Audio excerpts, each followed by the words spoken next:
Livro do profeta Ageu, capítulo 1, dos versos 12 a 15. Então Zorobabel, filho de Salatiel, e Josué, filho de Josadaque, o sumo sacerdote, e todo o resto do povo, atenderam a voz do Senhor, seu Deus, e as palavras do profeta Ageu, as quais o Senhor, seu Deus, o tinha mandado dizer. E o povo temeu diante do Senhor.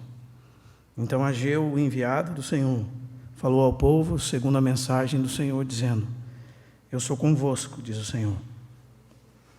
O Senhor despertou o espírito de Zorobabel, filho de Salatiel, governador de Judá, e o espírito de Josué, filho de Josadaque, e o espírito do resto de todo o povo. Eles vieram e se puseram ao trabalho na casa do Senhor dos exércitos, seu Deus, ao 24º dia do 6º mês. Irmãos, nós vamos estar meditando sobre o tema Eu estou convosco na edificação da minha casa. A nível de introdução, eu gostaria de mostrar para os irmãos qual a bênção principal desses versos. E sem dúvida nenhuma, irmãos, de todas as bênçãos que nós poderíamos receber, seja em qualquer área das nossas vidas, nenhuma delas se compara à presença de Deus. E é maravilhoso saber que quando estamos envolvidos nos propósitos de Deus, Ele mesmo se faz presente e nos agracia com a sua presença. Quando nós estudamos a palavra de Deus, nós descobrimos que Deus é onisciente, ou seja, Ele está presente em todos os lugares. Mas aqui nós temos a presença de Deus de uma forma especial. Deus estar presente em todos os lugares pode ser dividido em 3 aspectos diferentes. Primeiro, Deus pode estar presente para punir. Segundo, Deus pode estar presente para sustentar, suprir. E terceiro, e o que esse texto mostra, é que Deus estava presente para abençoar. E o versículo 13 diz isso, diz: Eu sou convosco, diz o Senhor. Então a coisa mais importante nesses versos é a presença de Deus. E os judeus conheciam muito bem o fato de Deus estar presente ou ausente das suas vidas, e o que isso significava, quais eram as consequências disso. Nós vemos no próprio exemplo de Moisés. Ele sabia que se Deus não fosse com eles, se a nuvem de Deus não estivesse com eles, se Deus não estivesse no meio deles, não poderiam dar nenhum passo, era perigoso. Então ele, na ocasião de Êxodo 33, ele diz assim: se a tua presença não vai comigo, não nos faça subir desse lugar. Pois como há de saber que achamos graça aos teus olhos, eu e o teu povo? E diz assim o texto: não é porventura em andares conosco, de maneira que somos separados, eu e o teu povo, de todos os povos da terra? Isso está lá em Êxodo capítulo 33, versos 15 e 16. Então, para Moisés, irmãos, o distintivo único que diferenciava os judeus de todos os outros povos, que fazia eles separados de todos os outros povos, que mostrava o favor de Deus para com eles, era Deus estar andando com eles. A bênção é Deus presente. Se Deus está presente, somos abençoados. Então, muito mais na Bíblia do que indicações do que nós devemos fazer, a palavra de Deus nos revela que tudo que fazemos, devemos fazer juntamente com Ele, pela força que Ele nos concede. E se nós atentarmos à voz do Senhor nosso Deus, temermos o nosso Deus, o obedecermos, se formos despertados pelo Espírito, se cooperarmos na edificação da sua casa, Ele nos garante que faremos tudo isso na sua presença, por meio da sua força, por meio da sua graça, para a sua glória. E isso eu gostaria de mostrar para os irmãos a guisa de introdução desse texto. E nós vamos dividir ele em 6 partes. Primeiro, tal como o rei, assim é o povo. Tal como o sacerdote, assim é o povo. Depois nós vamos ver como o povo respondeu em obediência e temor ao Senhor. Em terceiro lugar, nós vamos ver como Deus falou e fala através dos seus servos a sua palavra. Em quarto lugar, nós vamos ver que o encorajamento, o incentivo é Deus estar presente. Amém? Se Deus está presente, então não precisamos temer coisa alguma. E em quinto lugar, nós vamos ver que Deus é quem desperta o espírito de todos. Não é uma ação humana, mas é uma intervenção divina. E em último lugar, sexto lugar, nós vamos ver que começa então o trabalho de edificação da casa de Deus. Então começamos, tal como o rei, assim é o povo. Tal como o sacerdote, assim é o povo. E o texto diz: então Zorobabel, filho de Salatiel, e Josué, filho de Josadaque, o sumo sacerdote, e todo o resto do povo atenderam à voz do Senhor seu Deus. Por toda a história, irmãos, do povo de Israel, encontramos este princípio. Quando a autoridade do povo se corrompia, todo o povo o seguia na mesma corrupção. Quando os líderes caíam em idolatria, eles eram levados ao mesmo pecado. Se o rei era bondoso, temente a Deus, então esse rei conduzia o povo a temer a Deus. Um sacerdote que se voltava ao Senhor, levava o povo de volta para o Senhor. Zorobabel e Josué voltaram-se para o Senhor, como os irmãos podem ler aqui nesse verso, não é? Atenderam à voz do Senhor. Já no primeiro versículo deste capítulo, a Bíblia diz que a palavra de Deus foi direcionada a Zorobabel, filho de Salatiel, governador de Judá, o rei, e a Josué, filho de Josadaque, o sumo sacerdote. Eles se voltaram para o Senhor. Amém? E nessas duas figuras de Zorobabel e Josué, nós temos duas funções que são cumpridas por Cristo, são cumpridas pelo próprio Cristo e pelos que são de Cristo. Primeiro, nós sabemos, irmãos, que Cristo exerce as funções de rei e sacerdote sobre o seu povo. Ele é o rei da linhagem davídica, que cumpriu toda a vontade de Deus e vive sempre sujeitando-nos, sustentando-nos, se opondo a todos os seus e os nossos inimigos. Ele é o rei, e ele vence como rei todos os seus inimigos. E também nós sabemos que ele é o nosso sumo sacerdote, que abriu o caminho diante de Deus para todos nós, por meio do seu sacrifício, fazendo expiação por nós. E ainda hoje vive à destra de Deus para interceder por nós. Nesses dois aspectos, Josué e Zorobabel, assim como todos os reis e sacerdotes piedosos antes deles, são tipos de Cristo. Quando você encontra um rei que conduziu o povo à obediência a Deus e à palavra de Deus, e quando você encontra um sacerdote que foi temente a Deus, levando o povo a se santificar na presença de Deus, nesses homens piedosos nós temos tipos, figuras daquele que havia de vir. Mas não só Cristo governa a sua igreja, Cristo tem os seus, ele governa através dos seus. Então, nós sabemos, irmãos, que toda autoridade pertence a Cristo. Porém, pela bondade que ele tem, ele delega essa autoridade aos seus servos. E esses servos são representantes de Deus para cumprirem o propósito de Deus. Eles deveriam levar o povo à obediência a Deus. Então, o que Deus esperava de Zorobabel, o que Deus esperava de Josué? Que eles conduzissem ao povo à presença de Deus. E isso existe também hoje na casa de Deus. Na casa de Deus há muita responsabilidade. Em nossas casas, por exemplo, nós pais somos responsáveis e temos a autoridade de Deus delegada sobre a nossa casa. Na igreja nós temos os presbíteros, que são os pastores, supervisores, e que trabalham cooperando com o rebanho de Deus, com esta autoridade delegada. E um presbítero não é um senhor idoso. Um presbítero é alguém que, pela experiência genuína e espiritual com Cristo, amadureceu em Cristo, está preparado para encaminhar os mais jovens a terem esta mesma experiência com Cristo. Então, não é uma questão de você ser um moço ou ser um velho, mas o quanto de Cristo você já tem na sua experiência. E nós temos também diáconos na igreja que devem levar os irmãos a servir na sua vida prática, né? Então as responsabilidades hoje estão sobre os ombros daqueles que cresceram em Cristo. E estes que cresceram em Cristo podem ajudar os mais jovens.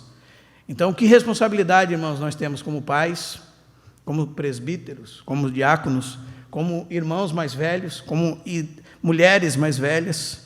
E nós, como eu disse, tendo em vista isso, que a maturidade vem pela experiência com Deus e não com os anos decorridos. Porque se você for mais velho, mas não tiver crescido em Cristo, você será talvez um dos maiores problemas da igreja. Ao invés de você ajudar, você vai estar atrapalhando a obra de Deus na igreja. Então, o princípio primeiro é este: tal o rei, assim é o povo. Tal o sacerdote, assim é o povo. Tal como o pai, assim são seus filhos. Tal como os presbíteros, assim é a igreja. Então, se alguém tem um encargo diante de Deus, seja na sua família, seja na igreja, ele é um representante de Deus e tem autoridade delegada por Deus. Ele deve cumprir o seu papel diligentemente, honrando a autoridade que Deus lhe delegou. Senão, irmãos, esses homens e mulheres verão as consequências desastrosas em suas vidas. Isso é o que a gente aprende aqui.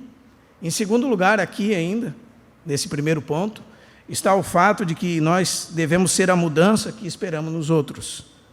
E a mudança que nós esperamos nos outros deve começar conosco mesmo.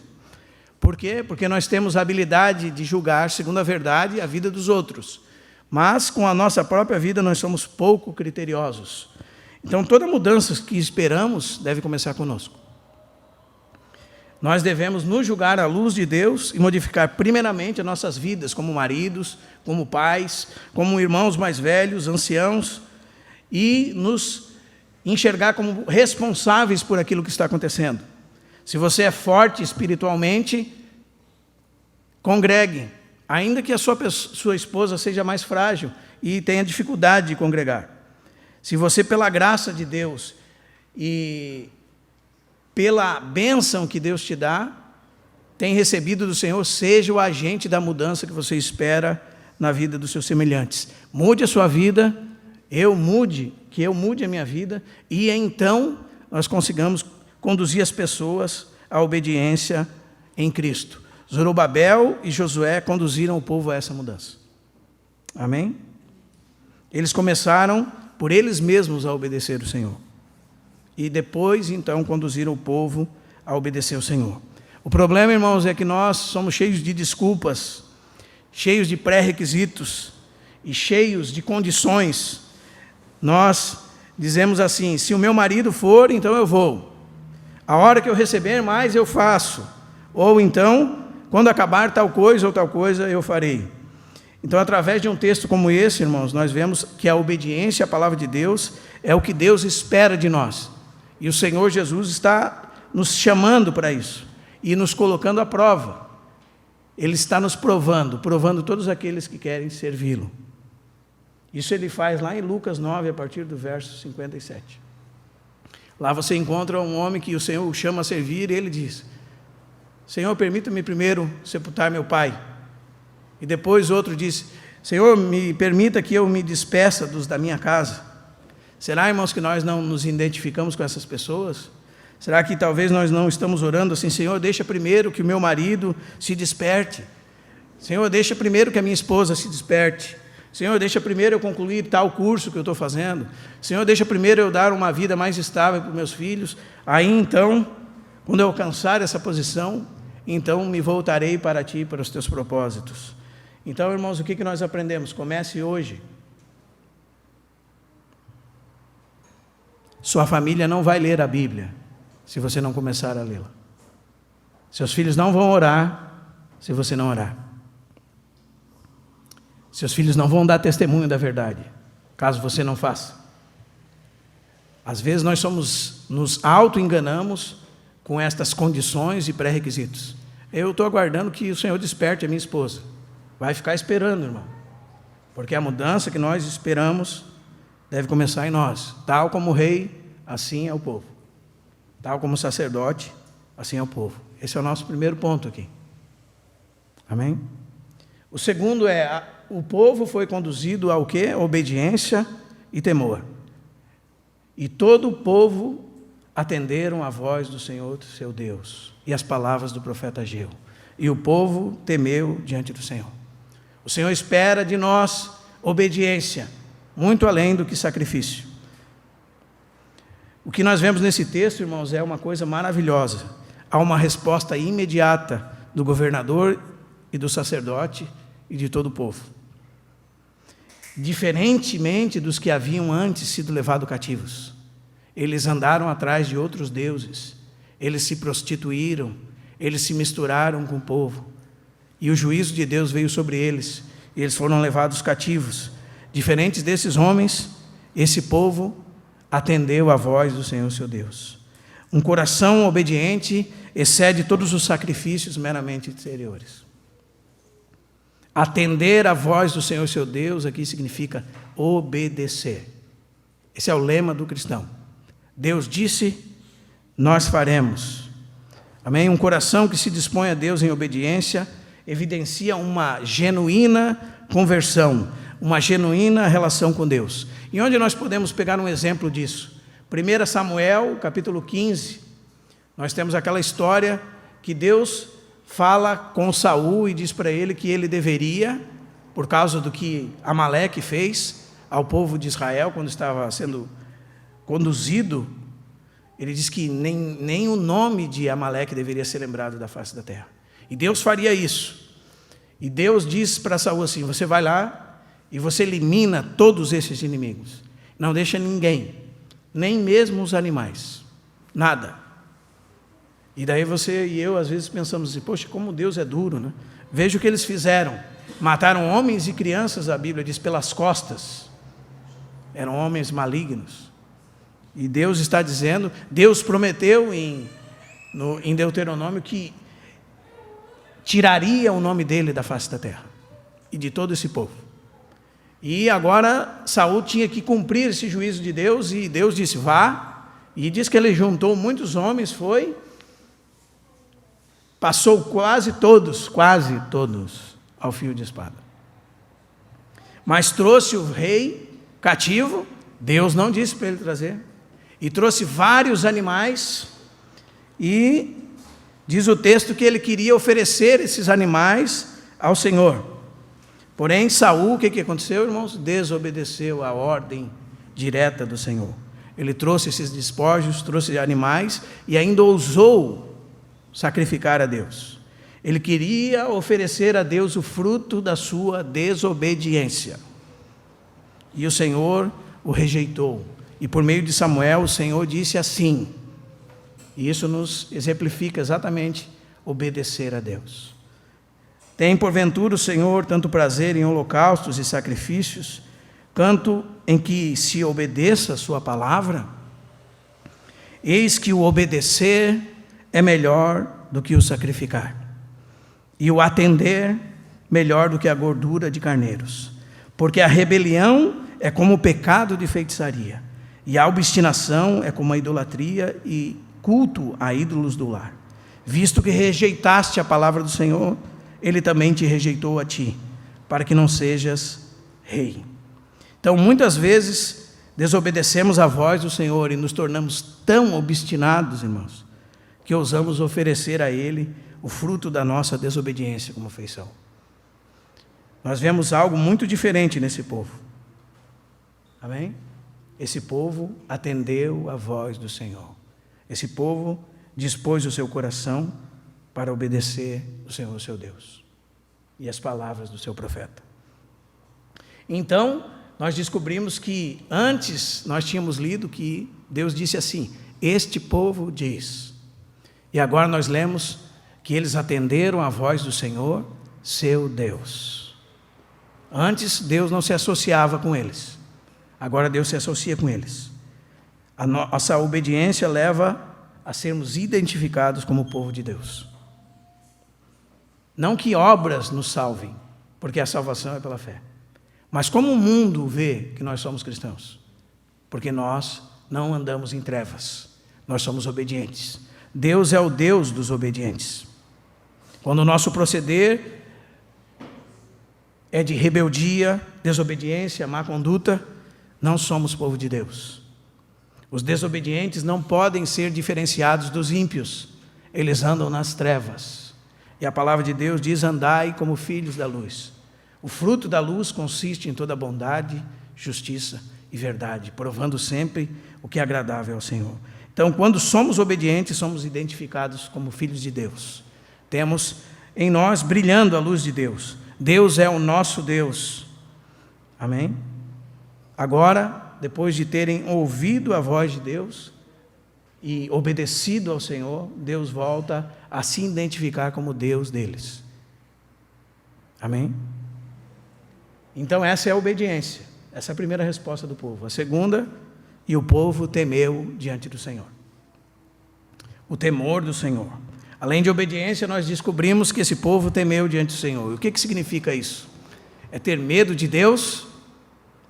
Não, o temor do Senhor significa voltar a considerar a posição de Deus como governador supremo de todo o universo e passar a honrá-lo, respeitá-lo, reverenciá-lo como tal. Por causa da posição que ele ocupa, nós rendemos diante dele a nossa reverência, o nosso respeito, porque ele é Deus e nós somos seu povo. E este, segundo Provérbios 9:10, é o princípio da sabedoria. O temor do Senhor é o princípio da sabedoria. E segundo Provérbios 8:13, o temor do Senhor consiste em aborrecer o mal, a soberba, a arrogância, ao mau caminho e a boca perversa. E diz o autor de Provérbios, eu os aborreço. Então temer a Deus, irmãos, segundo esses textos, nos leva a uma vida sábia, nos dá capacidade de tomar decisões acertadas, porque isso é sabedoria. Nos conduz a praticar o bem, nos leva à humildade, nos livra da soberba, faz dar cabo do nosso desejo por reconhecimento e também conduz as nossas vidas ao caminho da justiça e também a cuidar com aquilo que sai da nossa boca. Tudo isso é fruto do temor ao Senhor. Amém? E quando esse povo perdeu o temor do Senhor, o que aconteceu com eles? Eles passaram a temer tudo e todos.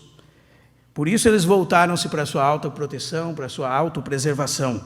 Quem teme a Deus, não teme a ninguém mais. E no mundo, irmãos, nós temos muitos temores. A Bíblia diz em Hebreus 2 que o diabo escraviza os filhos das trevas pelo temor da morte. E eles são conduzidos à escravidão por toda a sua vida. Também nós sabemos que muitas vezes tememos os homens, as circunstâncias e tantos outros temores.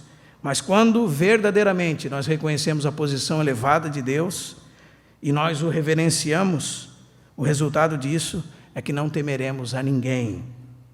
Esta é a posição desse povo agora. O povo temeu diante do Senhor. Eles se voltaram para o Senhor e descobriram quem eles deveriam de temer. Isaías 33, 5 e 6 diz que o temor do Senhor é a chave para todos os seus tesouros. O texto diz assim, o Senhor é exaltado, pois habita no alto, ele encherá Sião de retidão e justiça. Ele será o firme fundamento nos tempos a que você pertence. Uma grande riqueza de salvação, sabedoria, conhecimento. O temor do Senhor é a chave para esse tesouro. Então, no Senhor estão todos os tesouros da sabedoria e do conhecimento. Todos os tesouros da prudência estão disponíveis para quem? Para aqueles que o temem. O temor ao Senhor é a chave para esse tesouro. Então, irmãos, se você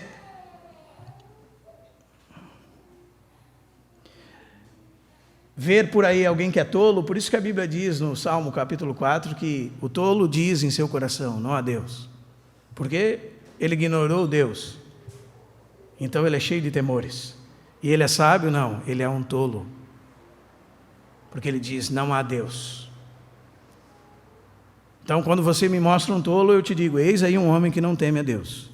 Se você me mostra alguém cheio de brincadeiras, que vive uma vida irreverente, aí está um tolo, aí está alguém que não teme a Deus. Alguém que é cheio na sua vida de escolhas equivocadas, aí está um homem que não teme a Deus. Porque o temor do Senhor é o princípio da sabedoria.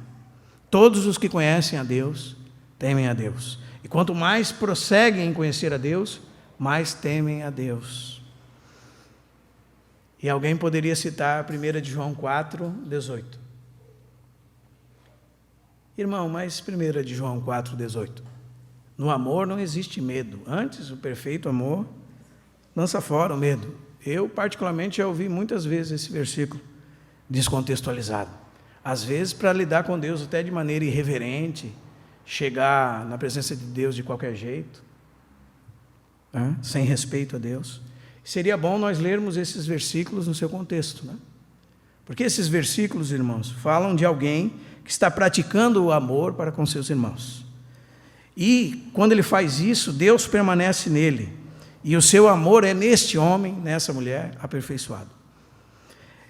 E essa verdade, segundo o texto de 1 João capítulo 4, é para todos aqueles que confessam ser Jesus Cristo, Filho de Deus, e têm o seu Espírito. Então, nessa prática de serviço amoroso, dando a vida uns pelos outros, eles revelam que estão sendo conformados à imagem de Cristo. E então vem esse versículo, né? Nisto conhecemos que é aperfeiçoado em nós o amor, para que no dia do juízo, nesse dia, mantenhamos confiança. Porque, como Cristo é, também nós somos nesse mundo. Aí vem o texto: no amor não existe medo. Antes, o perfeito amor lança fora o medo.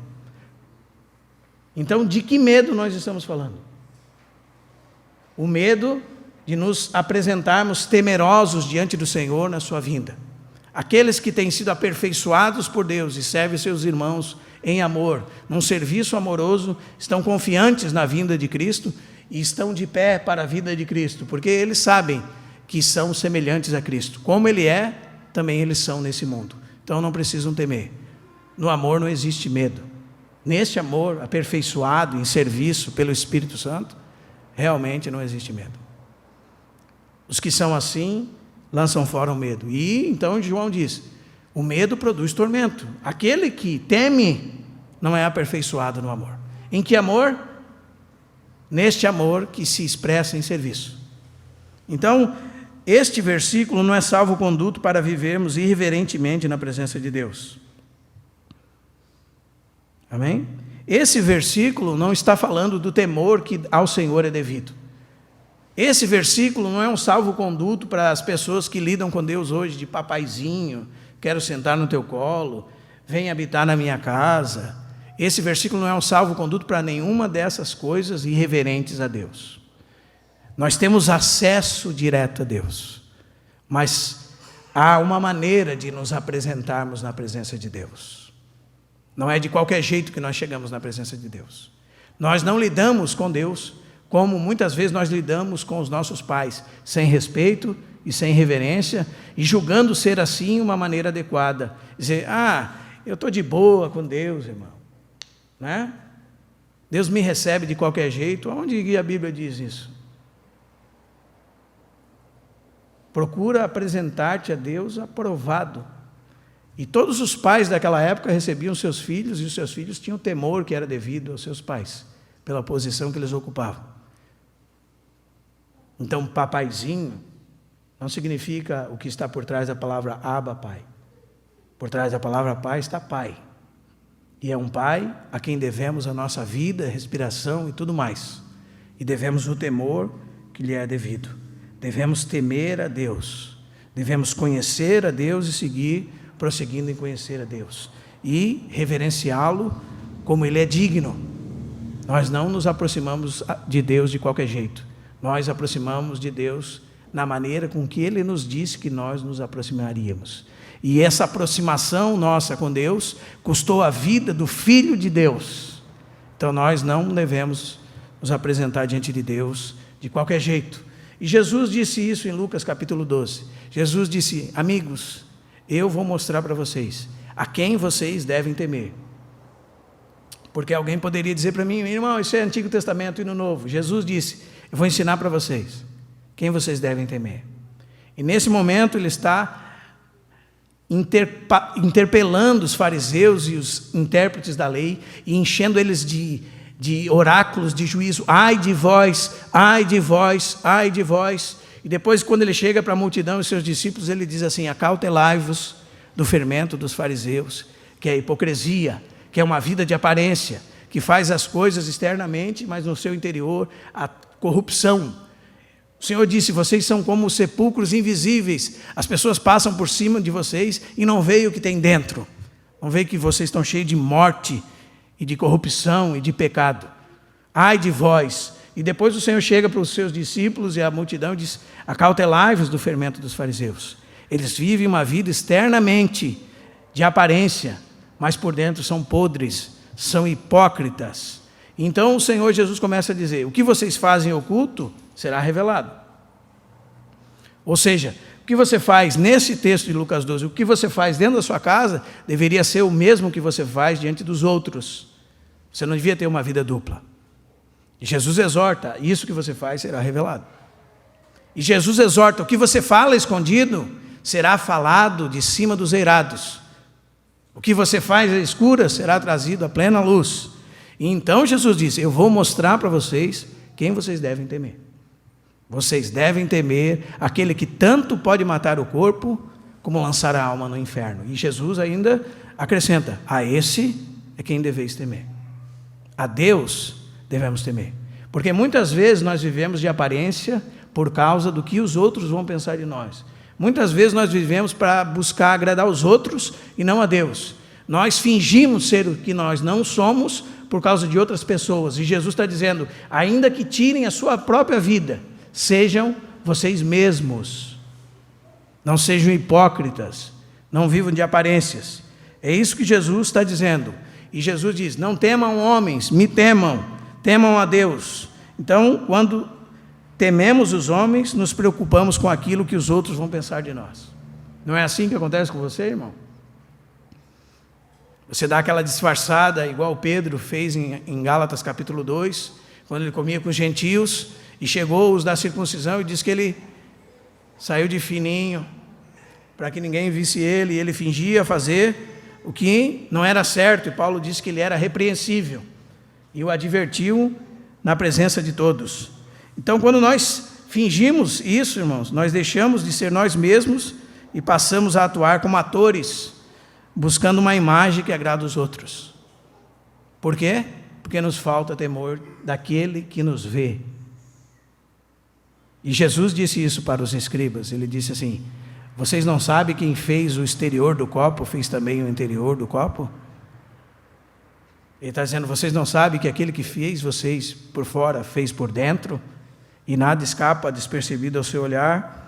É isso que Jesus está dizendo para ele. E Jesus conclui então, dando seguranças para eles, dando segurança para eles, dizendo o seguinte, Deus está no controle, até nos mínimos detalhes. Ele cuida dos passarinhos, todos os cabelos da sua cabeça são contados, todos os detalhes estão nas suas mãos. Então é como se Jesus dissesse, é isso que ele diz em Lucas 12, aquele que me confessar diante dos homens, eu o confessarei diante de Deus. Aquele que me negar diante dos homens, eu o negarei diante de Deus. Então Jesus está dizendo assim, não temam, preguem, testemunhem, cooperem com a minha causa, temam a Deus e sigam adiante, eu estarei convosco. Amém? Esse é o segundo ponto, irmãos. O povo respondeu em obediência e temor ao Senhor. Então, a terceira coisa, o Senhor falou e fala por sua palavra, por meio dos seus profetas. É isso que está no verso 12b e 13a. E as palavras do profeta Ageu, as quais o Senhor, seu Deus, o tinha mandado dizer. Então Ageu, o enviado do Senhor, falou ao povo segundo a mensagem do Senhor, dizendo, 13a. E nós precisamos entender a economia de Deus na história aqui. Porque nesse momento, o Senhor está usando os seus servos, os profetas, para o registro das Escrituras. Ele fala através dos seus servos, e os seus servos estão registrando as suas palavras. Quando um profeta falava naquela época, era para que ficasse escrito a palavra de Deus. O que de mim ouvistes, escreve num livro. Amém?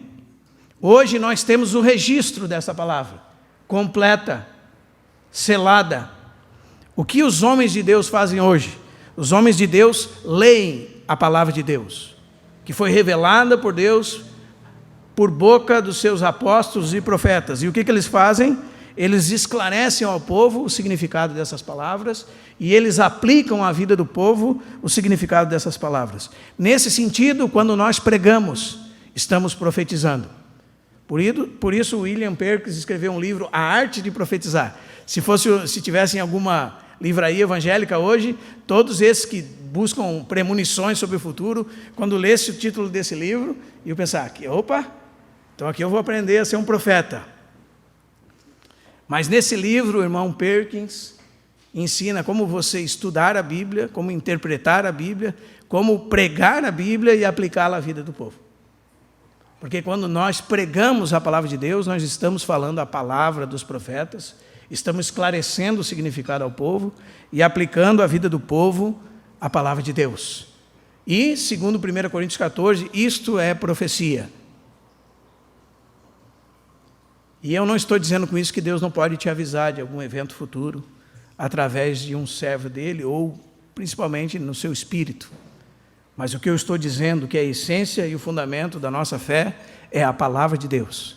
E essa palavra é a profecia de Deus dada por boca dos apóstolos e profetas. É essa palavra que nós pregamos, e quando nós abrimos as Escrituras, por isso que quando eu tenho o costume de estar lendo as Escrituras com os irmãos, eu termino de dizer ela e digo, esta é a palavra de Deus.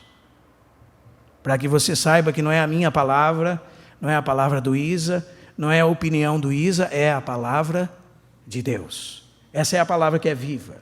Essa é a palavra que é eficaz. Essa é a palavra que corta, mais penetrante do que uma espada de 2 gumes. Então o profeta aqui é quem, irmãos? É um porta-voz. A mensagem é de Deus. O profeta é a voz de Deus. A mensagem é de Deus. Então, Ageu não chegou para o povo com uma ideia brilhante, ou um novo método de edificar a casa de Deus. Nem mesmo o que Ageu estava dizendo, com o que ele estava dizendo, ele estava preocupado em jogar um balde de água fria no que eles estavam fazendo, né? Não foi isso que aconteceu com Ageu. Ele não estava com medo dos líderes, ele não estava com medo do povo, né? Ele era o enviado do Senhor, ele falava a mensagem do Senhor, as palavras que o Senhor o mandou dizer, por isso havia confiança nele. A ousadia de pregarmos a palavra de Deus vem porque é a palavra de Deus. Não é o que eu penso da palavra de Deus. A ousadia de confrontar os homens pela palavra de Deus vem da palavra de Deus. A ousadia e a intrepidez de anunciar a palavra vem do próprio Deus. Por isso, por exemplo, o profeta de Deus, João Batista, não teve medo de dizer a Herodes Antipas assim, não te é lícito possuir a mulher do teu irmão. Porque quando perguntaram para ele quem ele era, ele disse, eu sou a voz. Ele não era nada além de uma voz. E diz, do que clama no deserto. Esse é Jeová Sabaote, o Senhor dos exércitos. E eu sou a voz dele. Por isso eu tenho confiança em quem eu sou e tenho confiança na palavra que tenho dito.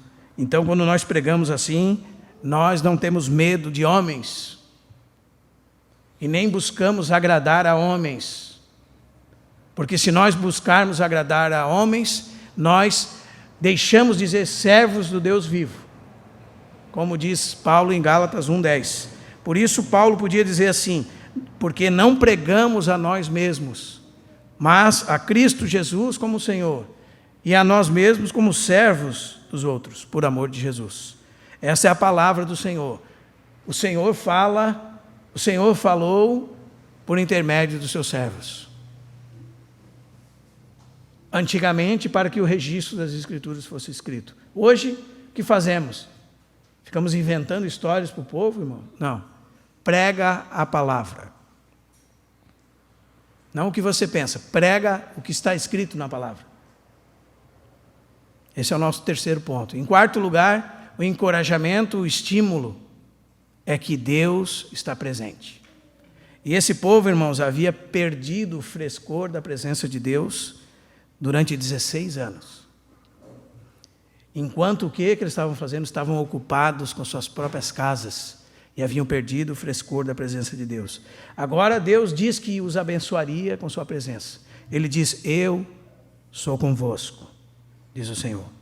Antes eles estavam provando a Deus contra eles. Deus estava presente para os punir. Fiz vir a seca sobre vós, sobre a terra, sobre os montes, sobre o cereal, sobre o vinho, sobre o azeite, sobre todo o trabalho das vossas mãos. Vocês esperaram muito e veio ser pouco. Quando trouxesse para casa, eu soprei com um assopro por causa da minha casa. Fui eu que fiz. Eu vos feri, ele diz no capítulo 2, com queimaduras e com ferrugem, com saraiva em toda a obra das vossas mãos. Foi ele que fez. Antes eles estavam provando a presença de Deus dessa forma, em ira. e punição e disciplina sobre eles. Agora é diferente. Eles decidiram temer a Deus, obedecer a Deus, e Deus diz: eu sou convosco. E porque Deus é convosco, depois Deus diz no capítulo 2, assim: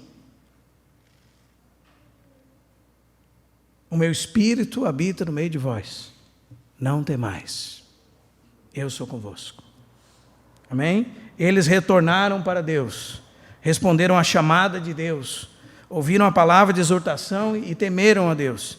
Agora Deus garante sua presença e os encoraja, os estimula, dizendo o seguinte: eu sou convosco.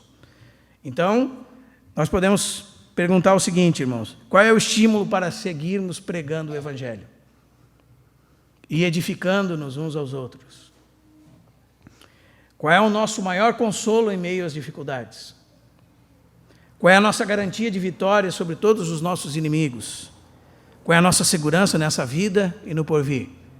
A resposta de todas essas perguntas está nessa frase: eu sou convosco, diz o Senhor. Essa é a nossa garantia para que pregarmos. Por isso eles disseram em Atos capítulo 4, Senhor, concede aos teus servos intrepidez para pregar a tua palavra, enquanto estendes a tua mão para curar. Então, eu sou convosco.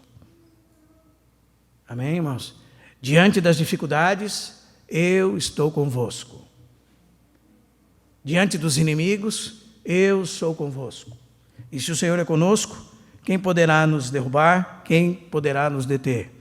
Então pense nas palavras de Jesus. Jesus disse assim: toda autoridade, todo poder, toda autoridade me foi dada no céu e na terra. Ide, portanto, fazei discípulos de todas as nações, batizando-os em nome do Pai, do Filho e do Espírito Santo, ensinando-os a guardar, ou, como na linguagem do nosso texto, a obedecer a tudo, todas as coisas que vos ordenei. E ele repete: e eis que sou convosco todos os dias, até a consumação do século. Então Jesus está dizendo o seguinte, Mateus 28, 18 a 20. Eu governo sobre todas as coisas, tenho autoridade sobre todas as coisas. Façam discípulos, ganhem almas, batizem elas, ensinem elas a obedecer o que eu ordenei a vocês. E eu sou convosco todos os dias, até a consumação dos séculos. Eu sou convosco, o Senhor diz. A minha presença é garantia de uma caminhada que chegará ao seu fim, uma caminhada bem-sucedida. A casa é de Deus, é morada de Deus, habitação de Deus, e Deus diz: ocupem-se com ela. Saiam por todos os lugares, esquinas, becos, tragam as pessoas, edifiquem a minha casa, trabalhem para mim. Vocês não estão sozinhos, é isso que o Senhor está dizendo. Amém, irmãos? No Senhor, nenhum trabalho é vão. 1 Coríntios 15, 58. Sede firmes, constantes, sempre abundantes na obra do Senhor, sabendo que no Senhor o vosso trabalho não é vão. E em quinto lugar, segundo nossos versos, o despertar do Espírito é obra de Deus. Não é assim que está escrito? Verso 14, o Senhor despertou o Espírito de Zorobabel, filho de Salatiel, governador de Judá.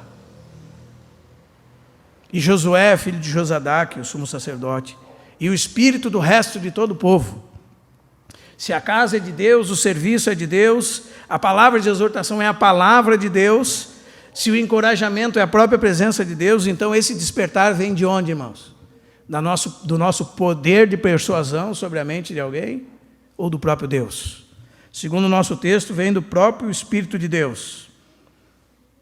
Deus, através do seu Espírito, toca o íntimo do coração dos homens e os conduz a rever seus caminhos.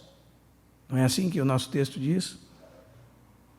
Identificar o que está errado, leva eles ao arrependimento e à mudança, leva eles da inércia ao trabalho, leva eles do temor dos homens ao temor dele, Deva a ele dar irreverência para com eles, a temê-lo como lhe é devido. E hoje, irmãos, na restauração do Senhor, nós devemos pensar o seguinte, e quando eu falo de restauração é que nós vivemos tempos assim, de ruína,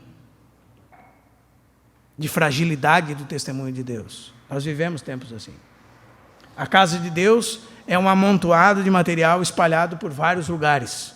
Queremos testemunhar que a casa de Deus é uma só, queremos dar testemunho de unidade e conduzir os irmãos à obediência àquilo que o Senhor disse, que não devia haver divisões, não devia haver facções, não devia haver denominações, não devia haver instituições religiosas, devia haver um corpo em cada cidade. Será que o nosso poder de persuasão poderá fazer com que alguém mude desse comportamento? Quem aqui já experimentou, pela sua própria força, mudar a cabeça de alguém? Quem já experimentou dizer para alguém que a igreja não é essas 4 paredes aqui? Que a igreja não é uma denominação que ela frequenta desde que nasceu? Que a igreja não é uma instituição religiosa? Que a igreja é o corpo de Cristo, um organismo vivo que se move pela terra e tem a sua expressão local sob as bases do testemunho de Deus. Nas palavras de Jesus, que eles sejam um, Pai, como eu, tu somos um, para que o mundo creia que tu o enviaste. Quem já experimentou colocar isso na cabeça de alguém pelas próprias forças? Qual foi o resultado, irmãos? Nenhum. Talvez até afastou as pessoas. Então, o que devemos fazer? Segundo o que nós estamos lendo. Devemos começar a orar e pedir por nós mesmos primeiro, para ver se realmente nós temos uma visão clara do que é a casa de Deus. Que o Senhor nos dê espírito de sabedoria e de revelação, porque onde não há visão, o povo anda desordenado. Essa é a realidade do mundo hoje. Não se entende o que a palavra de Deus diz, então o cristianismo de hoje é uma bagunça, é uma desordem, é descoordenado, não está sujeito ao cabeça nem ligado ao cabeça. Como é que nós fazemos isso então? Como é que nós despertamos? Nós não despertamos. O Senhor é quem desperta o espírito dos homens.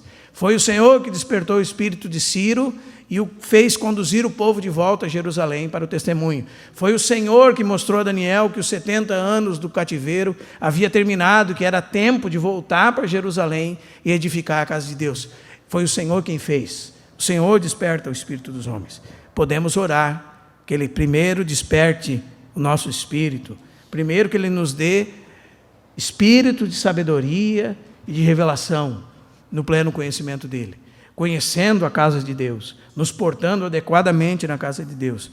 Então, seguindo em conhecer a Deus e a palavra de Deus, sendo obedientes e tementes a Deus e trabalhar na sua casa. Vim para o trabalho, vim para o serviço, sabendo que a presença de Deus é a segurança e a garantia que haveremos de ter vitória sobre todas as coisas. Eu edificarei a minha igreja, e as portas do Hades não prevalecerão contra ela. Eu farei isso, por amor do meu nome, diz o Senhor dos Exércitos. Então, nós concluímos no verso 14 e 15. O trabalho começa. Glória a Deus. Eles vieram e se puseram ao trabalho na casa do Senhor dos Exércitos, seu Deus, ao 24º dia do 6º mês. O trabalho começou. E como é que eles começaram esse trabalho? Sabe como é que eles começaram esse trabalho, irmãos? Como os tessalonicenses começaram. Eles deram as costas para os ídolos e se converteram a Deus. Eles se voltaram para Deus. Eles deram as costas para as outras coisas, para tudo que os impedia, e se converteram a Deus, para guardar do céu a seu Filho, que nos livra da ira vindoura. Este é o genuíno arrependimento. Para você seguir a Deus, você precisará deixar muitas coisas para trás. Deixando todo o pecado e todo o peso. Amém?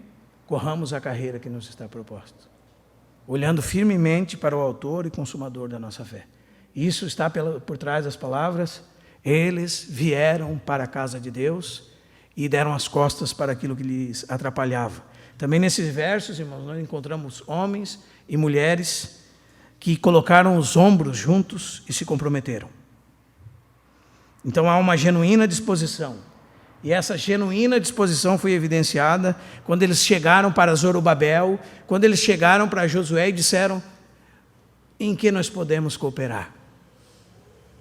Com que nós podemos ajudar? O que podemos fazer? Agora você imagina, irmãos, nós temos na primeira leva pelo menos 50 mil pessoas, aos milhares. Isso é avivamento. Um avivamento que conduz a arrependimento, dar as costas para o mundo, voltar-se para Deus e dizer assim: Senhor, o que eu posso cooperar na tua causa? Para a tua casa? O que eu posso fazer? Imagine, irmãos, o povo se juntando aos milhares e indo até Zorobabel e Josué e dizendo: o que nós podemos ajudar? Nós atendemos a voz, queremos obedecer a Deus. Temos agora claro na nossa mente quem é Deus. Estamos temendo a Deus. Deus merece todas as coisas que Ele nos deu como oferta a Ele mesmo. Como podemos cooperar com Ele? O que devemos fazer? O que podemos fazer hoje? Será que nós podemos cooperar com a casa de Deus hoje, irmãos? Sim. E você não sabe como ajudar? Você não sabe o que fazer? Existem irmãos mais velhos que podem conduzir você no que fazer. Amém? Existe. Pergunte como. Pergunte o que fazer. E, além disso, ainda nessa relação do início do trabalho, eles começaram a trabalhar na casa de Deus, o Deus dos exércitos. Então, irmãos, nós encontramos frequentemente na vida de muitas pessoas uma disposição para com Deus. Eles dizem: irmão, eu gostaria de fazer alguma coisa para Deus. Mas os anos passam, os dias passam, semanas passam e não se produz nada nas suas vidas. Mas quando você pergunta, ou eles estão ouvindo uma mensagem como essa, eles dizem: eu gostaria de cooperar. Eu gostaria de fazer algo pela causa de Cristo. Mas eles têm o mesmo problema dos coríntios, em 2 Coríntios capítulo 8. Eles desejam, mas não levam a termo aquilo que desejam. Eles não levam a produzir, a praticar aquilo que desejam. E o que aconteceu com esse povo? Eles começaram o trabalho. Eles levaram a cabo aquilo que o Senhor mudou dentro do coração deles. Eles ouviram a voz de Deus, atenderam a Deus, por meio do Espírito Santo, o Senhor despertou o Espírito deles, e eles ficaram orando em casa, dizendo assim: ó Senhor, eu queria muito ir. Esse é o desejo da minha vida e do meu coração. Foi isso, irmãos? Não. Eles vieram e se puseram ao trabalho na casa do Senhor dos Exércitos. Eles levaram a cabo aquilo que o Senhor tinha posto nos seus corações. Então a minha pergunta para os irmãos, para mim, é: quantas vezes nós já nos dispomos a Deus e as coisas ficaram no meio do caminho? Quantas vezes e quantos anos já se passaram e nós já perdemos o frescor da presença de Deus, nos abençoando e dizendo: estou contigo, não temais, eu te esforço, eu te ajudo, eu te sustento, diz o Senhor. E nós perdemos isso. E nós falamos para Deus assim: Senhor, eu quero muito fazer, mas nunca levo a cabo na prática o trabalho da casa de Deus. Quantas vezes isso já aconteceu conosco, irmãos? Nós devemos mudar esse quadro diante do Senhor. O Senhor nos ajude a mudar esse quadro hoje, em nome de Jesus. E mais uma coisa dentro desse começo do trabalho, nós percebemos pelo versículo 14 e 15 que houve preparo para o trabalho. Que o trabalho não se faz de qualquer jeito, porque o texto diz assim: eles vieram e se puseram ao trabalho da casa do Senhor dos Exércitos ao 24º dia do 6º mês. Mas o primeiro versículo desse capítulo diz: no 2º ano de Dario, no 6º mês, no 1º dia do mês. Então o começo do trabalho é 23 dias depois. E alguns pensam que o motivo disso é que nesse tempo havia colheita, e se eles começassem a trabalhar e deixassem a colheita se perderia. Particularmente não penso assim, me parece que aqui há uma evidência clara que todo trabalho para Deus necessita de preparo, de coordenação. Não é feito de qualquer jeito. O trabalho não pode ser feito de qualquer jeito. Então imagine se você pega milhares de pessoas descoordenadas buscando edificar alguma coisa. Vai ser uma verdadeira bagunça. Então, se nós vamos cooperar com Deus, irmãos, devemos conhecer o como de Deus. Como é que nós devemos fazer? Qual é o modelo que Deus nos deu? Qual é a planta da casa de Deus? Quem é que vai estar ocupado com o serviço tal? Quem é que vai estar ocupado com o serviço tal? Como é que vai funcionar isso na casa de Deus? Então, nós podemos sair pregando Jesus de qualquer forma? Não. Nós podemos sair visitando e fazendo um clube social de qualquer jeito? Também não. Se nós vamos pregar o Evangelho, que Evangelho nós estamos pregando? É o Evangelho da prosperidade? É um Evangelho de que Deus está no céu com um chicote, querendo acertar as costas do povo, e todos que Ele receber para si vão estar em cima de uma corda bamba, de manhã tu acorda salvo, de meio-dia tu pecou, está no inferno e assim por diante? Esse Evangelho que nós estamos pregando? É isso que nós vamos sair pregando, porque Deus disse que era para a gente fazer? E como nós vamos nos edificar uns aos outros? O que a Bíblia diz sobre edificação? Quais os papéis da casa de Deus e os papéis nessa edificação? Como é que funciona? Será que nós já lemos 1 Coríntios 12, Romanos 12, 1 de Pedro 4:11 e outros textos que falam do serviço da casa de Deus, uns aos outros, edificando-nos uns aos outros, sujeitando-nos uns aos outros, amando uns aos outros, servindo uns aos outros? Se profecia, seja segundo a proporção da fé; se diaconia, seja diaconando; o que exorta, o faça com dedicação; o que contribui com liberalidade; o que preside com diligência; o que exerce misericórdia com sabedoria; e assim por diante, tantos outros dons na casa de Deus, tantos serviços segundo a graça de Deus, segundo a proporção da fé, pela graça que nos foi dada, disse Paulo. Digo a cada um dentre vós que não pense de si mesmo além do que convém. Você tem um lugar na casa. Pense com moderação no seu papel, segundo a medida que Deus repartiu a cada um de nós, segundo a medida da fé que Deus deu a cada um. A graça foi concedida a cada um segundo a proporção do dom de Cristo, e para um serviço. Aquele que fala, fala os oráculos de Deus. Aqueles que serve no poder que Deus dá, para que em todas as coisas Deus seja glorificado, por meio de Jesus Cristo, a quem pertence a glória pelos séculos dos séculos. Amém. Se há trabalho na casa, esse trabalho é segundo os moldes de Deus, não segundo a nossa maneira.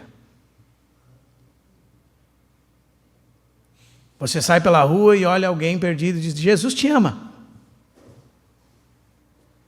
Esse é um evangelho, né, irmãos? Jesus não ama ele? Ama. Jesus quer tirar ele dessa condição? Quer. Jesus pode fazer um milagre até com esse conteúdo frágil e fraco que você fez? Pode. Mas se vamos trabalhar na casa de Deus, e o preparo? E a coordenação? E muito mais que isso, irmãos. E a sujeição? E o serviço do corpo? E a coordenação com os demais membros? Ou alguém colocou na sua cabeça que você tem um ministério, e que o seu ministério é fazer tal coisa, e que você vai ser um grande pregador, por exemplo, como a gente ouve muitas vezes. E a pergunta sempre é: o que é ser um grande pregador? O que é? O meu serviço é com tal coisa. É o teu serviço? É aquilo que você faz para Jesus, descoordenado de todos os outros membros do corpo de Cristo? Então nós precisamos aprender com a palavra de Deus. No dia de Pentecostes, a palavra de Deus diz que o Espírito Santo desceu sobre aqueles 120 homens numa casa e pousou línguas como de fogo, e cada um falava nas línguas maternas dos homens que estavam por ali, E eles ficaram admirados, e alguns diziam que eles estavam embriagados. Então, a Bíblia diz assim, Atos 2,14, e Pedro se levantou. Aí você pensa assim, Pedro era o cara. Pedro não tinha ninguém com ele.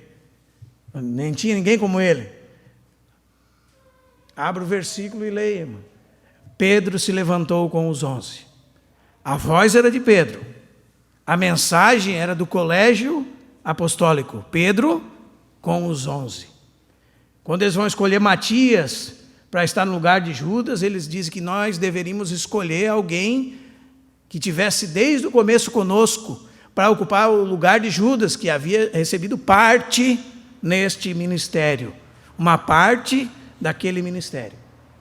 E em 2 Coríntios 4:1, Paulo diz assim, nós, no plural, tendo este ministério no singular, porque é um ministério, e que ainda que haja diversidade no corpo de Cristo, todos trabalham juntos na casa de Deus, para a edificação da casa de Deus. Então, se o Isa fala, ele fala conosco, junto. O Isa se levantou com os 11. Não é? Tendo nós este ministério, o ministério da edificação da casa de Deus, por meio da cooperação entre os membros do corpo de Cristo. Então, irmão, se alguém diz para você que você tem algum ministério específico, e esse serviço, essa diversidade que Deus te deu, está desvinculada da casa de Deus, você não tem nada, não tem obra nenhuma. E não é uma obra bonita que é obra de Deus. Não é porque você está fazendo alguma coisa para Deus que é obra de Deus. Porque você pode estar edificando a sua própria casa, julgando prestar culto a Deus. E ainda, o motivo de você estar fazendo, ou eu estar fazendo tal coisa, é a falta de sujeição ao corpo de Cristo. Então eu tenho o meu ministério, irmão. Esse é o meu ministério. Isso aqui, mas é o teu ministério a parte da igreja? Então não tem ministério. E muitas vezes o motivo desses tais ministérios é não conseguir caminhar com os outros irmãos. Não conseguir ter sujeição aos irmãos e coordenação entre os membros do corpo de Cristo. E nós vamos ver mais sobre isso. Mas o Senhor nos pergunta hoje, irmãos, será que nós estamos prontos a nos dispor para o trabalho do Senhor? E quem colocará o seu coração nesse propósito de edificar a casa de Deus? Será que nós entendemos que nós temos que abandonar muitas coisas e nos voltarmos para Deus? Atender e obedecer à voz de Deus? Será que nós entendemos que nós dependemos que o Espírito de Deus nos desperte e que há muito a se arrepender? Será que nós entendemos que nós temos que chegar e dizer assim, no que eu posso ajudar? Com que eu posso cooperar? Porque a ideia, irmãos, é que quando todos estão cooperando, o fardo é leve, o jugo é suave. Porque há muitos ombros levando a carga. Mas realmente precisa de uma verdadeira conversão. Verdadeiramente nós precisamos entender que nós não estamos domingo após domingo falando uma palestra, algum tipo de filosofia para que a sua vida seja melhor e a semana você viva melhor, mas que Deus tem um propósito. E que esse propósito é a edificação da sua casa. E esse propósito é o primeiro da vida de todos os seus filhos. E se isso está desordenado na nossa vida, deve ser colocado no lugar. Devemos nos arrepender, devemos ouvir a voz de Deus, devemos temer a Deus. Este é o único que nós devemos temer. Homem nenhum nós devemos temer. E por isso nós pregamos o Evangelho, não buscamos agradar homem nenhum. Porque se nós buscássemos agradar homens, nós não íamos pregar o Evangelho. Nós íamos pregar palestras motivacionais, que Deus está aqui para te abençoar, venha para frente, vamos pôr a mão sobre você, e a sua semana será uma semana de vitória, nenhum mal te sucederá. Todos esses versículos desencaixados dos seus eixos e colocados para que você se sinta melhor, muitas vezes tendo Deus contra você. E você se sentindo bem, eu me sentindo bem, tendo o Senhor Todo-Poderoso contra nós. Imagina que loucura, que engano, né? Então, que o Senhor nos ajude, que o Senhor nos fale, que o Senhor nos desperte, porque não há mais tempo para outras coisas. Amém? Os irmãos vão casar para a glória de Deus, né? Para dar testemunho da igreja. Os irmãos vão estar em um emprego para testemunho do Evangelho e para a edificação do corpo de Cristo. Aquilo que somos, aquilo que temos, é para a casa de Deus. E a nossa família está incluída nisso. E isso não nos exime de nenhuma outra responsabilidade. Mas chegou o tempo em que a casa do Senhor deve ser edificada. E a sua presença conosco é garantia de um trabalho nele e que o agrada. Amém? Proclamamos, Deus, tua palavra, para que a tua verdade